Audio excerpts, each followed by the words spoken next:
Hey, what's up, y'all? This is Brandon Simmons from BrandonSimmons.biz and host of the video blog Bullheaded, a weekly video blog that covers the Houston Texans. And speaking of Bull and the Texans, you know what I'm finna get into today. So as everybody knows right now, Deshaun Watson has requested a trade from the Houston Texans to go God knows where.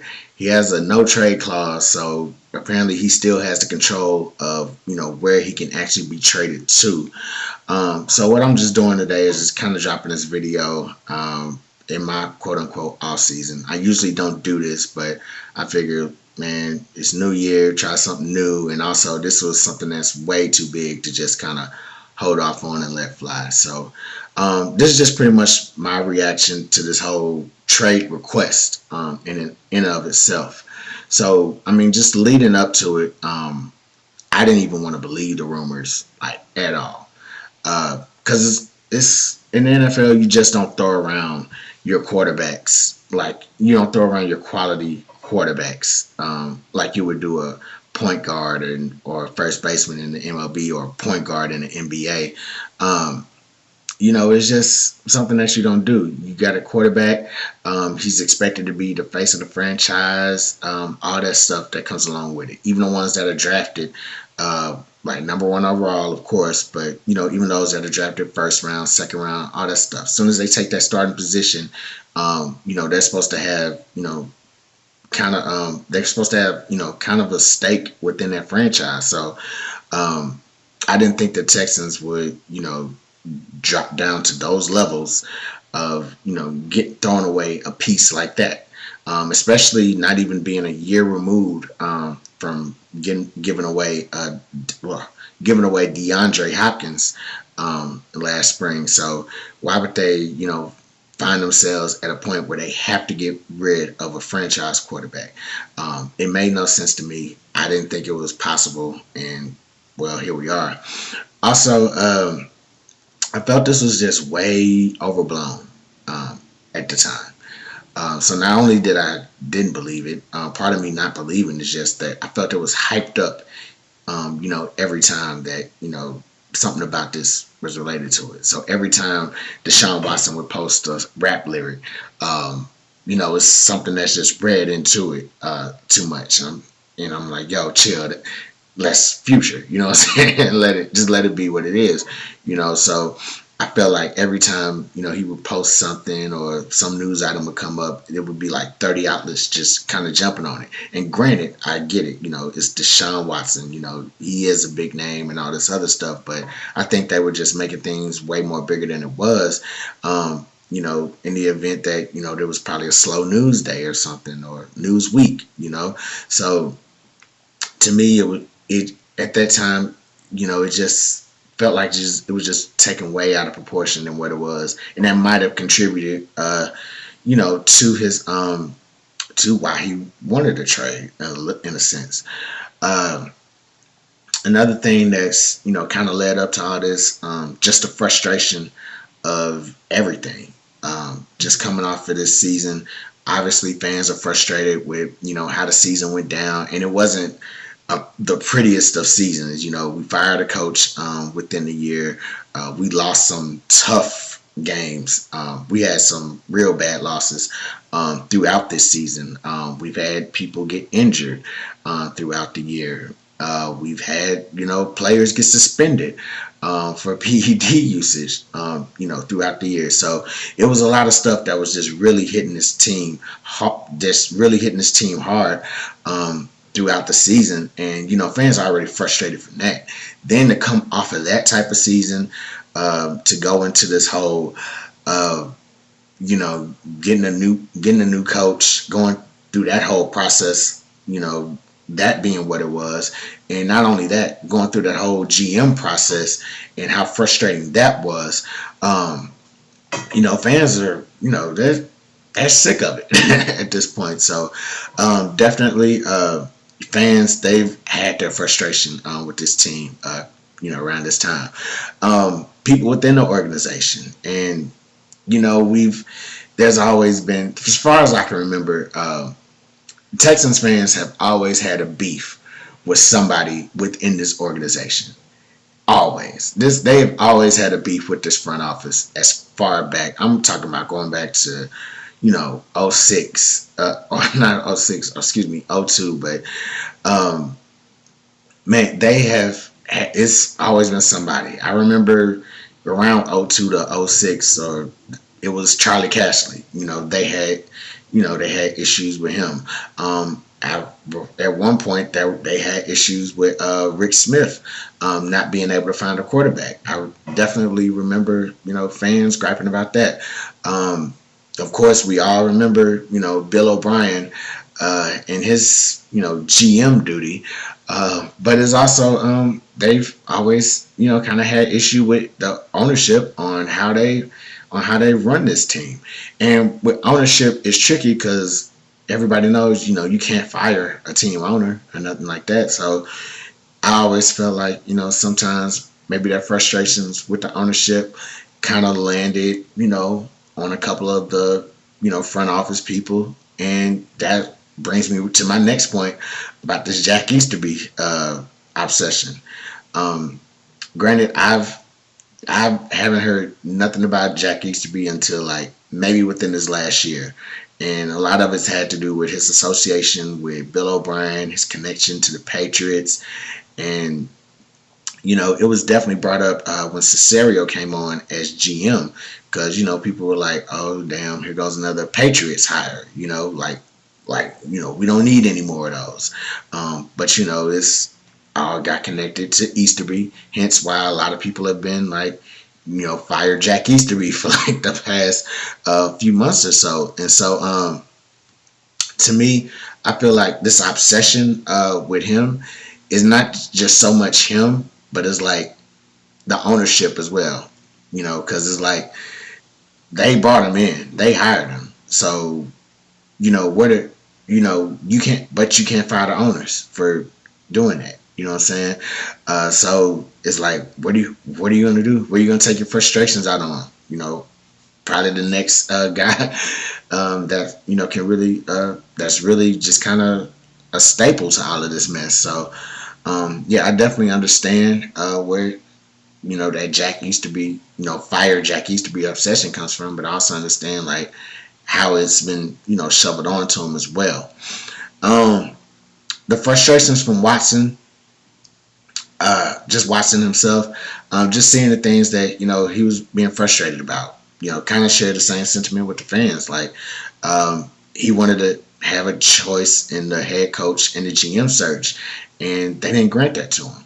And I get it. Watson's like what 17, 18, 19, 20. He's coming off his fourth season in the league, and so you probably look at that and think like, oh well, what has he done to really just garner that attention? But I mean, what has he done? Just look at the field. Like, just look at the film tape. This dude is, like he's all that. You know what I'm saying? Like he's worked like a lot of people, when they go back and do these draft comparisons or revisionist drafts, they'll be like, oh, where does Watson go now? Does he go, number one, number two? This guy went number, 11, 17? Like, I should know that, but at this point, the point I'm making is like, he's definitely, excuse me, the point that I'm trying to make is that, he's definitely a talent that, you want to build around. He's been to the playoffs, proven that he's won a playoff game. He's proven he can do that. And, he's proven that he can still, do a lot. He can play some of his best football throughout some adversity.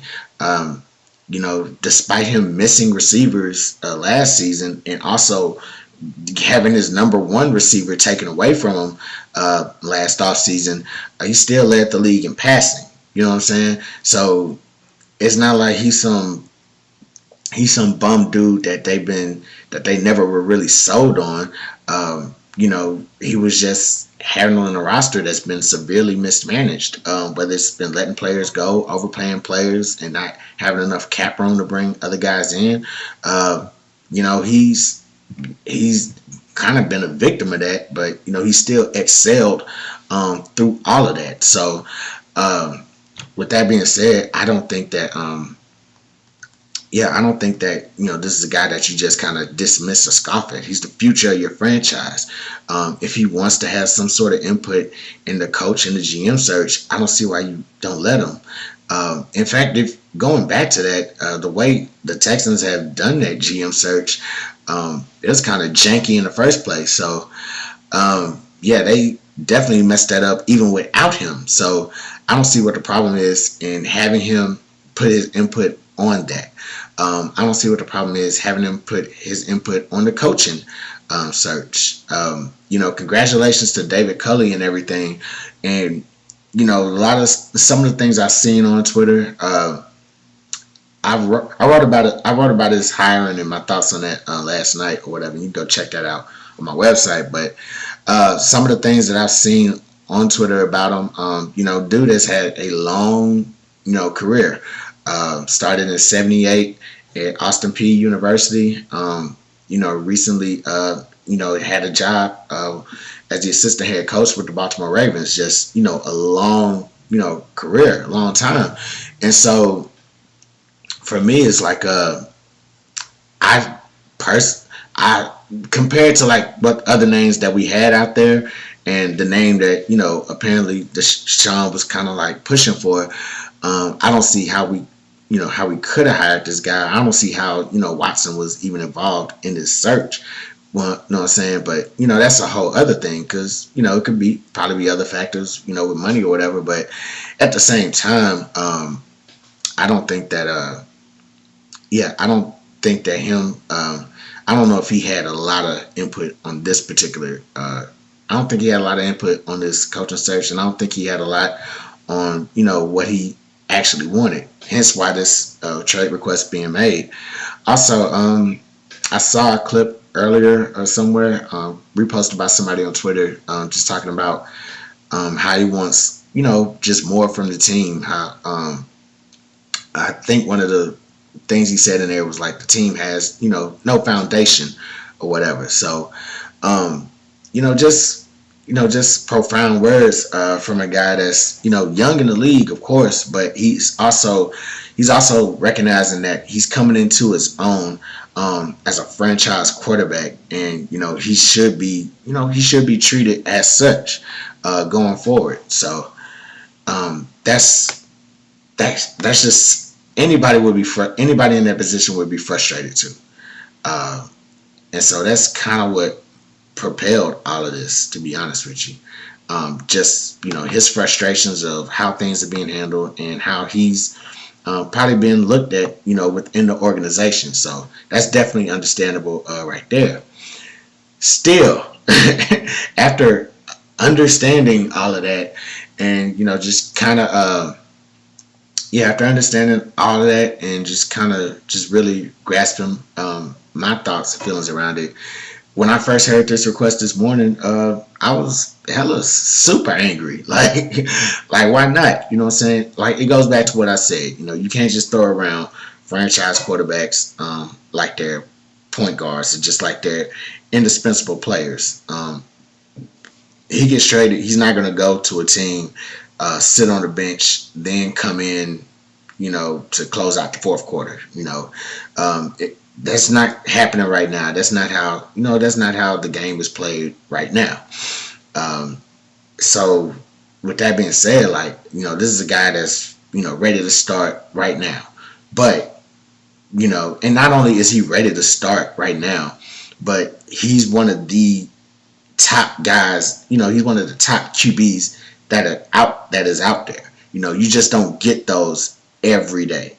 You don't get those every day where you get a quarterback to come in and just, play at a high level right off the bat. Look at Jimmy Garoppolo. He was on the bench, second round pick or whatever. He was on the bench in New England. They traded him to San Francisco, and he played a couple games, got some snaps under his skin or whatever, got some W's under his skin. Hell, the first I think year he came was like half a season, and he played us on like the latter half of that season and beat us. He beat the Texans, and so it's like he got those wins under his belt, and he got a big contract like the next year. That's just how. And the crazy part is, they're talking about cutting him and letting him go, and that's just how finicky the quarterback market really is. It's like, you get a guy in there that can, win you a couple of games, get you to the playoffs a couple of times. You know what I'm saying? And, you got something that you can work with. You're willing to invest in that. And that's just guys that was on like some Jimmy Garoppolo type of stuff. I'm not talking about anybody winning Super Bowls and nothing like that. I'm talking about just getting you to a playoffs, winning you a playoff game. That's how they treated him.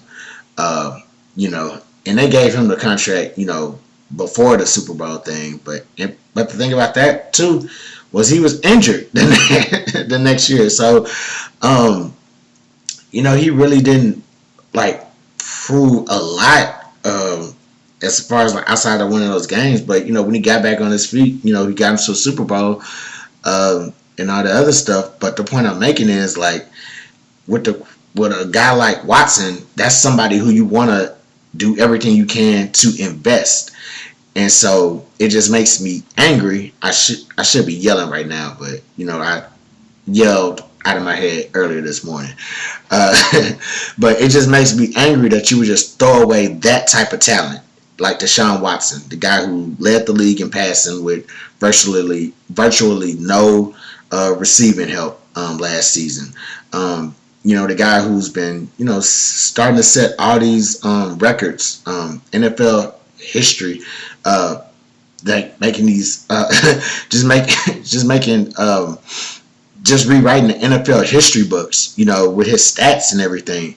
It's within the first 4 years of his career. It's crazy that you're willing to just not appease to hear what he's saying and just willing to just throw that away completely. It's dumb. It's super dumb. It's super stupid. Like, I know, look, you're in the NFL. This is what you got to do for a quarterback. You kind of got to appease to him. You got to kind of, bend to one or two of their rules at least, because you know how it was. You know what I'm saying? You know how it was searching for a quarterback all this time. We had the number one overall quarterback. Didn't work out. We didn't trade it for a quarterback. Didn't work out. We didn't sign the journeyman quarterbacks. Didn't work out.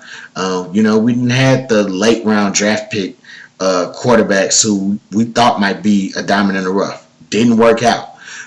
So for you to actually throw away a first round quarterback that's adapted to this day's game as far as being mobile, being able to throw the ball on a run, just all that stuff.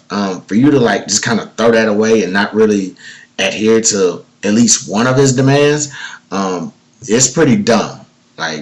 And we're back to, where we were before, searching and scratching through all these different QBs and, just wasting people's careers.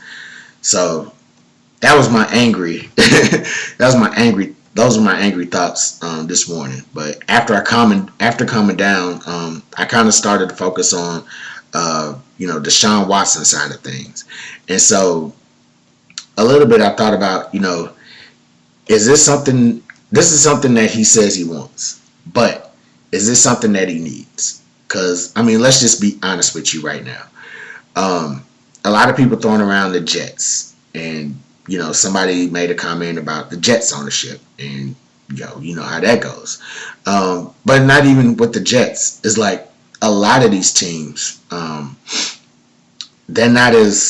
lot of these teams are not as put together, as you would think. I'm talking about front office wise, ownership wise. You know what I'm saying? It's a lot. Take a look at the Cleveland Browns. They're celebrating getting to the playoffs after so many years, probably about 15 years or so between their last playoff berth. Teams like, Buffalo, they won their first playoff game, this season? But before they were getting in the playoffs, they were probably about a couple years ago before they got back in the playoffs. It was they had the longest drought ever. And so yeah, this Buffalo team is going in the right direction now. Um, but not to. The reason I'm bringing those teams up is to say that if Deshaun goes somewhere where he thinks everything is going to be like cool and peachy keen with management and ownership, that's simply not the case. A lot of these teams are one or two decisions away from being where we're at. That if you look around closely, every organization, I guarantee you, they have a Jack Easterby guy in that in that franchise, and a lot of teams will be like, you tripping, you bugging. Like, no, look around. Like, you don't hear these names like often.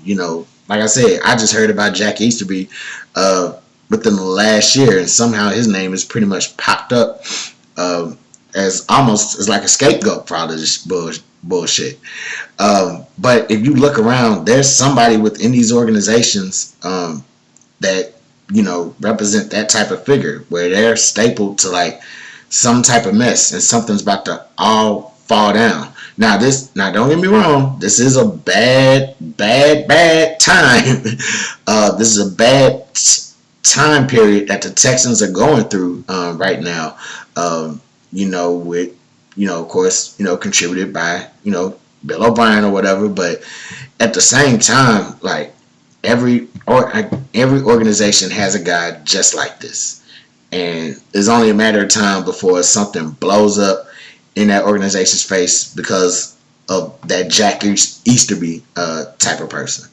Hell, look at Jacksonville. Jacksonville's been rebuilding for like almost a decade, and I'm not talking about like it took them 10 years to rebuild. I mean, like they rebuild, finally get somewhere a little bit, then it blows up and they have to start all over again. So I would definitely say just look around. For Watson and his people, they need to look around, investigate some of these franchises on who all is there. Because like I said, he could go to the Raiders tomorrow, and something happened over there. They make one bad move, and next thing you know, there's a cycle of moves all going down, or just a domino effect of moves all going down because of one decision or multiple decisions. So it's not guaranteed that he won't go to a worse situation. It's not guaranteed that. So I think it's just something that he needs to really just kind of think about. People, they could have been in his ear. They could have been in his ear about, going to another team, kind of, building up, just going to another team, building up, a new brand or whatever, stuff like that. But for whatever reason, they could have been in his ear as far as like getting traded and going to another team, just trying to go to another team. Could be, to get into a bigger market or so. So I don't know. Some people, I don't know how people feel about Houston. Some people think of it as like, big market. Some people think of it as like small market and all this other shit, compared to like a New York or LA. But I mean, if you look at football wise, if you look at, New York, LA, I mean, if you look at New York for sure, they seem to be, focused on Daniel Jones right now. Obviously, they don't really want nothing taken away from him. But with the Jets, it's like, all right, we had Sam Darnold for all this time.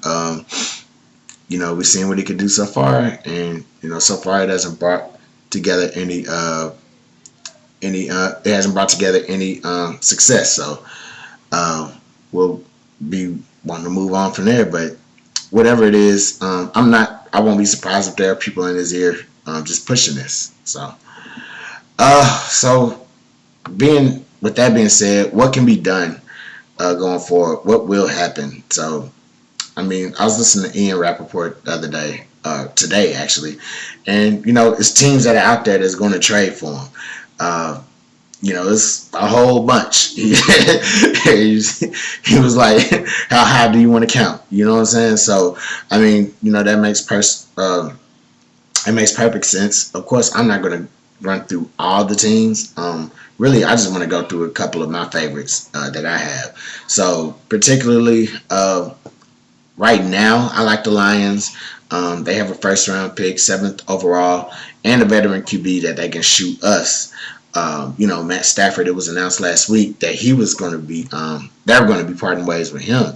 So the reason I like the Matt Stafford deal, I feel like, we could probably come in, get this team to a playoff game.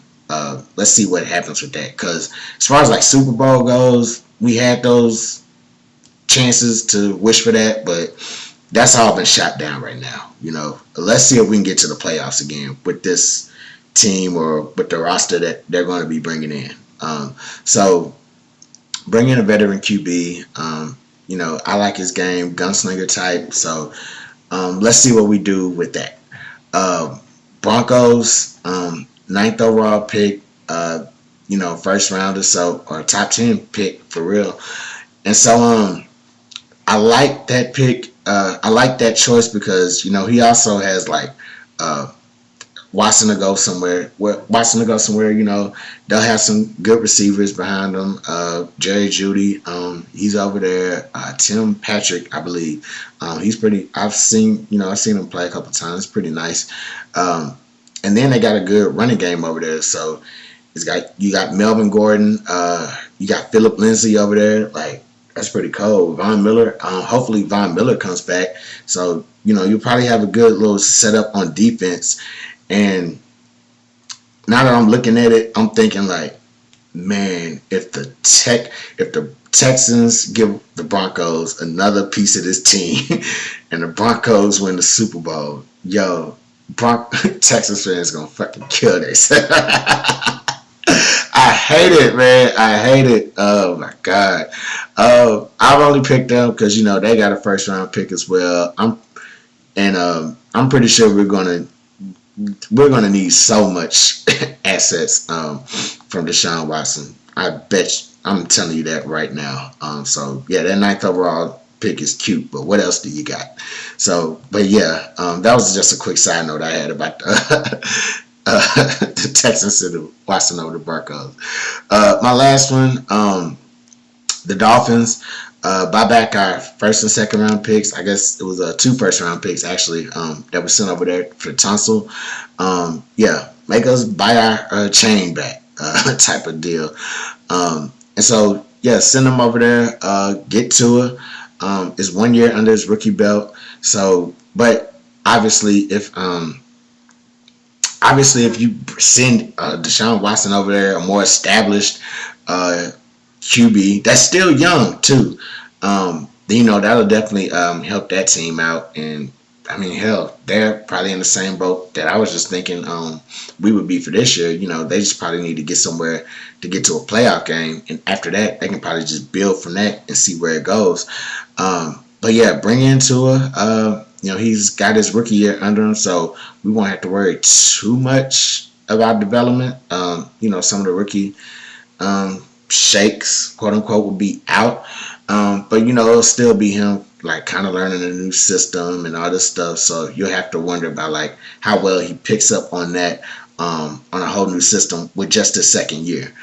We'll see how that goes. Trying to wrap up because I didn't think I'd be on here this long, but just to wrap up and just really in conclusion, man, the new coach, he's kind of not. It's been reported he's not going to change Watson's thinking, and I think that's cool. He doesn't want to set the standard that like one player is above like the entire team. Like if you want to be here, you want to be here. I'm not going to keep you here. And so that's something that he can just really that's something that he can just kind of force on his own, because I mean there's no telling like how long he'll have depending on how all this turmoil is going and how it'll affect the locker room. And so if all of this is going to affect the locker room, then might as well just cancel the season right now. I like that approach that he's taking with it. He's like, listen, if you want to be here, just be here. If not, then do what you got to do. And last thing, man, and we probably all know this right now, but unless something just really just shakes out in favor of the Texans, this moment is probably not going to be looked upon favorably in Houston sports or NFL history, like at all. You know, you like I said, you got one of the most talented quarterbacks that have came around in a long time. Like, you know, you just don't cast this guy to the side or dismiss what he has to say. This is a guy that's willing to build with this team. This is a guy that's willing to have a future um, with this team going forward. And this day and age with free agency and who can all get the bag and all this other stuff from different places, you gotta kind of build with that. You know what I'm saying? So, keep a guy like that happy. This isn't like he's a defensive end or some type of safety or anything or wide receiver where you can, like, if you do trade him, you can probably go, depending on how many picks you get, you can probably go get you like 3 or 4 more defensive ends, wide receivers, safeties, running backs, all this other stuff. But as far as quarterbacks go, you can't get you really just can't go out and pick a starting quarterback like off a tree. Like, you have to, you probably have to pick one up. He might have some, like, issues like turnovers, injury prone, stuff like that. And, it might just be you might draft one that, you just got, that's injury prone, and you just can't coach that out of somebody. You know what I'm saying? So if you got somebody that has that much talent and you can coach it to where they can be the best version of themselves as possible, then yeah, I would definitely say, you kind of adhere, listen to what they got to say, and then, just choose one of, if you that stubborn, just choose one of the demands. You don't have to choose all of them if you're that stubborn, but do something. You know what I'm saying? Don't just end up like this. Don't have your franchise quarterback requesting a trade. So that's all I got for y'all, man. I'm Brandon Simmons from my website, brandonsimmons.biz. If you're watching this on Facebook, please like my page. If you are watching this on YouTube, please like and subscribe. So I'll holler at y'all later. Holla black.